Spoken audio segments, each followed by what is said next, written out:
Hi, I'm Craig, and welcome back to another on-the-road video brought to you by ApplianceVideo.com.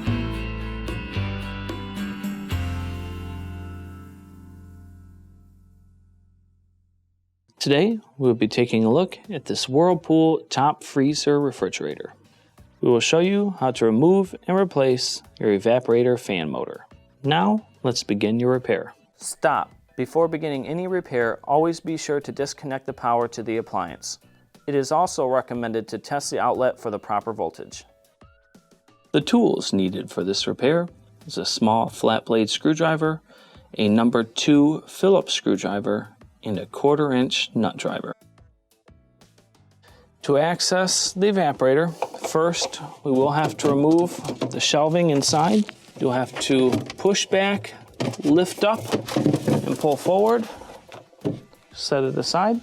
Next, we will have to remove all of these small circle pieces. Use a small flat blade screwdriver, put it in the end, peel it out.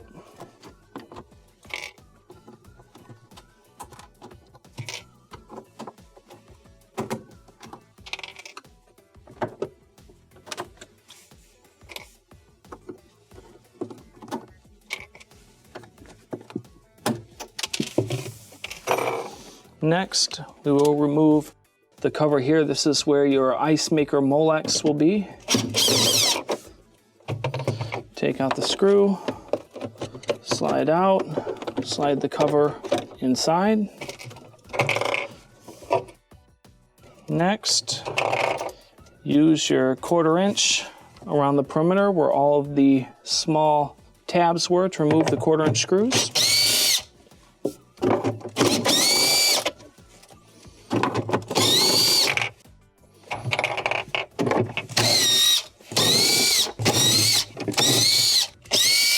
Start to lift up on the evaporator cover,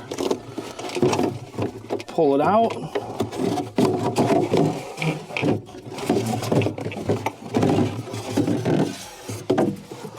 pull out your styrofoam and set it aside. Now that we have the back components removed, we have clear access to our fan motor assembly. Now if it is not running, first give it a spin. Make sure that it moves freely. You don't hear any noises. Sometimes these can be very noisy fan motors, and that could be one of the reasons why you're replacing it. Or you could have ice built up on one of the fins or behind it or up from the evaporator, causing it to hit something and cause a grinding noise. Now, if it is not running, the first thing I would do is unplug your Molex here, use your meter, and test for 120 volts between these two lines when it is supposed to be cooling. Your compressor should be fired up. You should have your condenser fan motor on. If these are getting power, in theory, you should have power going to your evaporator fan motor. Now, if you do have power going to your evaporator fan motor and it is not moving, the chances are you have a bad fan motor. To replace the fan motor first, while it is still connected here, we are going to try to pull off the fan blade itself. Make sure you hold on, pull out, and set it aside. Next, there are 2 1/4 inch screws. They're holding on your whole bracket assembly. You take these off.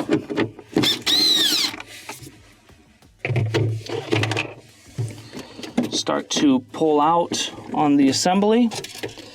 Next, we'll drop it down and start to take your wires out of the top.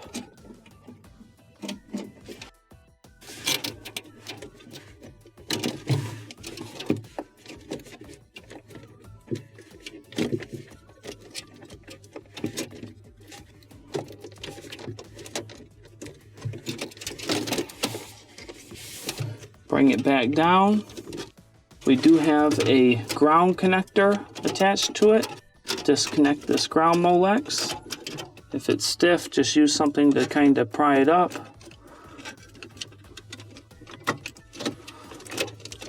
Disconnect it. We will route that around.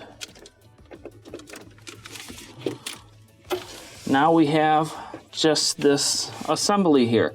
Now to remove the fan motor itself, we will pinch in on these lines right here. And when you pinch in, you'll pull off to separate the plastic. pull out on your fan motor. Keep in mind exactly the position that it was in, so where your wires feed through, that is the bottom of the fan motor. It will be going upside down, and set your fan motor aside. When installing your new evaporator fan motor, make sure that you pulled the rubber grommets off your old one and reattach the rubber grommets. Once these are reattached, we will slide the fan motor inside the bracket.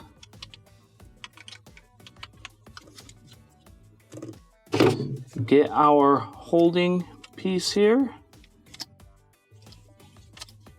Start to line it up, put one side in, put the fan to where it will line up with that grommet, and slide the other one in.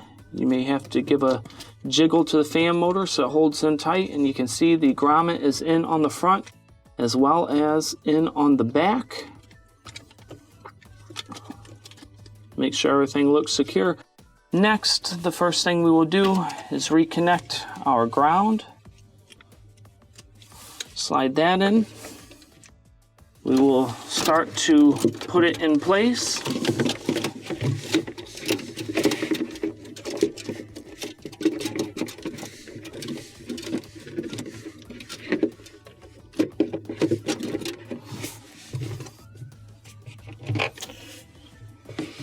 Reconnect the first screw.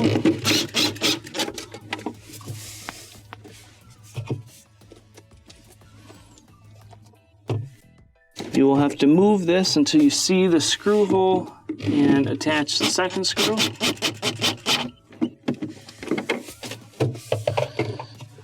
Next, we will feed through all of the wiring that we took off previously.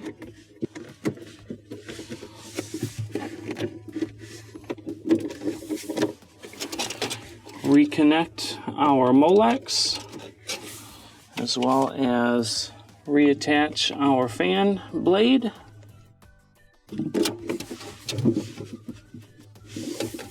Give it a spin.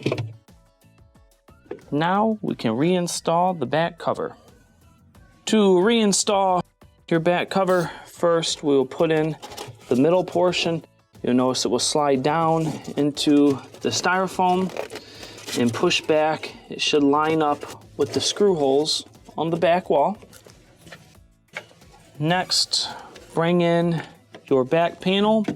Start to bring it in at an angle, and then slide it back. We'll move this up some.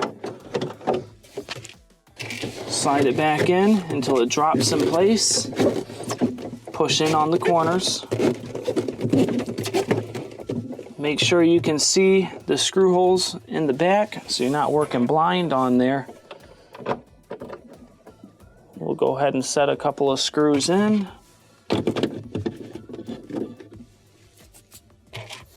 The bottom ones, make sure you start them by hand because sometimes they do not like to line up.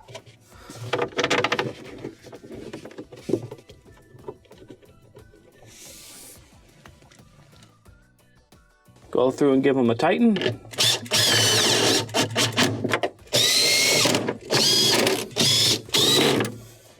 Reinstall your two middle screws. Next, pull up where your ice maker harness is. We'll guide this through, bring it in at an angle. Almost works like a little door. Slide this piece in first, line it up. Start to put in your Phillips screw and tighten. We will go around the perimeter and reinstall these cover tabs. Each one of these will go in. You'll notice it has a spot that protrudes off the side.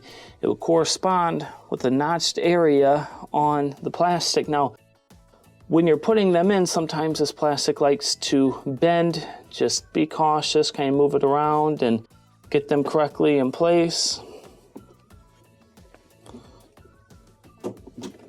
Just like that. Do the same to all of the others.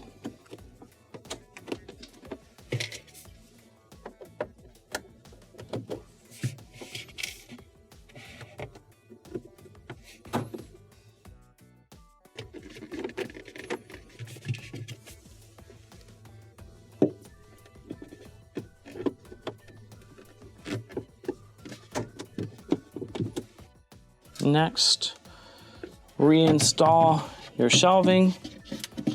When sliding it in, it can be rather stiff. When it hits the end, this plastic should flex. Maybe give it a hand and lift it up a little bit, drop it over, and this will complete your repair. Thank you for watching another quality video brought to you by ApplianceVideo.com.